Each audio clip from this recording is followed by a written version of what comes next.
সংবিধান পরিবর্তিত হবে নাকি সংশোধন হবে নাকি সংস্কার হবে? আমরা দেখছি যে জুলাই প্রক্লামেশনের একটা প্রধান দাবি হচ্ছে ৭২-এর সংবিধান বা ছাত্রদের ভাষায় মুজিববাদের যে সংবিধান, সেই সংবিধানকে ফেলে দিতে হবে, নতুন একটা সংবিধান প্রণয়ন করতে হবে। আগামী ১৫ তারিখ সরকার একটা ঘোষণাপত্র দিবেন। এই যখন আলোচনা বা কার্যক্রম চলছে, এর মাঝখানে গতকালকে সংবিধানের বিষয়ে আমরা যে নেতৃত্বে যিনি আছেন আলিরিয়াজ স্যার, তো তিনি আসলে যে প্রস্তাবনাটা জমা দেওয়ার জন্য মোটামুটি প্রস্তুত করে ফেলেছেন জানুয়ারির মাঝামাঝিতে। এটা থেকে স্পষ্ট সংবিধান সংশোধন হচ্ছে অথবা পরিমার্জন হচ্ছে, অথবা আমরা বলতে পারি সংস্কার হচ্ছে, মানে সংবিধান ৭২-এর সংবিধান থাকছে। তো ছাত্রদের সাথে এটা নিয়ে একটা কনফ্লিক্ট আসলেও আসতে পারে। তবে যেটাতে সরকার সমর্থন না দেয়, ৫ই আগস্টের শেখ হাসিনার পতনের পর বৈষম্য বিরোধীরা আসলে কোনো কিছু এখানে আর নতুন করে অর্জন করতে পারছে না, বিকজ বিএনপি একটা শক্ত ভূমিকা বা অবস্থান আপনারা যেটাই বলেন সেটা রাখছে। তো যাই হোক, হুলস্থুল কিছু পরিবর্তন আছে। ইভেন প্রত্যেকটা পরিবর্তনের পক্ষে আমি আমার ব্যক্তিগত অবস্থান প্রকাশ করছি যে ইয়াস, এই জিনিসগুলো হওয়া জরুরি ছিল। রাষ্ট্র ক্ষমতা যেই আসুক।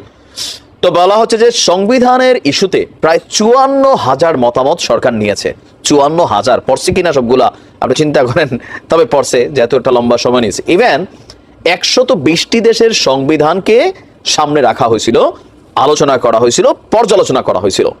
আর এগুলাকে পর্যালোচনা করে যেসব সুপারিশ করা হচ্ছে গুরুত্বপূর্ণ। রাষ্ট্রপতি এবং প্রধানমন্ত্রীর ক্ষমতার ভারসাম্য আনা খুবই গুরুত্বপূর্ণ, আমি এটা সহমত পোষণ করছি। টানা ২বারের বেশি কেউই প্রধানমন্ত্রী হতে পারবে না, ভেরি গুড ডিসিশন। প্রধানমন্ত্রী এবং দলীয় প্রধান এক ব্যক্তি হবেন না। বেশ কিছু দলের জন্য এটা ঝামেলাযুক্ত, বাট এটাও সুন্দর সিদ্ধান্ত। সংসদ নিয়ে আমি এর আগেও নিউজটা দিয়েছিলাম, ওয়েস্টার্ন ধাঁচে বা ভারতের সম্মত আছে দ্বিকক্ষ বিশিষ্ট সংসদ, যেমনটা ইউএস এর মধ্যে আছে, আমেরিকাতে আছে। এটা খুবই ভালো সিস্টেম কিন্তু। আচ্ছা, সংবিধানের ৭০ অনুচ্ছেদে পরিবর্তন আনা, ডেপুটি স্পিকার বিরোধী দল থেকে নেওয়ার বিধান, এটাও সুন্দর। কারণ স্পিকার সরকারি দলের হয়, তো সেখানে নানান কিছু হয়, বিপরীত দলের মাইক টেক বন্ধ করে দেওয়া হয়, অনেক কিছু কিন্তু আমরা দেখি। স্পিকারের একক ক্ষমতায় নয় ও ২১ বছরেই নির্বাচনে প্রার্থী হওয়া উল্লেখযোগ্য। স্পিকারের একক ক্ষমতা থাকবে না এবং ২১ বছরের নির্বাচনে প্রার্থী হওয়া উল্লেখযোগ্য। এটাতে ছাত্রদের জন্য একটা পজিটিভ হচ্ছে যে নতুন কোনো রাজনৈতিক দল যদি গঠিত হয়, সেখানে যারা আছে সবাই ছাত্র, তাদের বয়স এই 18 থেকে ধরেন 20, 22, 23-এর মধ্যে কিন্তু কানেক্টেড।